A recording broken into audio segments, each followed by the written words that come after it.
This exercise is the one arm hooked, one arm dumbbell bench press.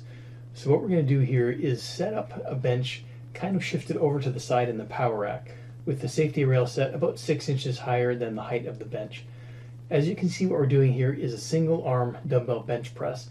The other arm does not have a dumbbell in it, and it is also not freestanding.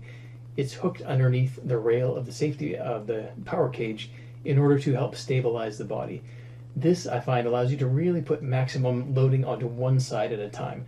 So if you find you have a hard time feeling your chest working while you're doing a bench press, this is a fantastic way to adjust for that, because it allows you to put more neural drive into that one side and to adjust your body so that you're really developing a good stretch of the bottom where you can kind of tilt your chest away from that side, and then as you come to the top, tilt your chest a little bit towards that side. So it changes the angle of the shoulder as you're doing the exercise. So once you do one side, grab the bench and then just shift it over to the other side rail. Again, about, pretty close to that side rail, with that other side rail about 6 inches higher than the level of the bench. I'm using a 75-pound dumbbell for this.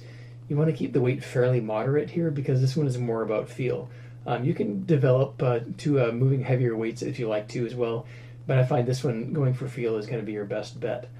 Now, again, use a controlled pressing movement here. Really focus on digging into that chest muscle as you're doing the exercise. Getting a nice deep stretch at the bottom, holding that for a moment, and then pressing hard to the top, really focusing on that contraction.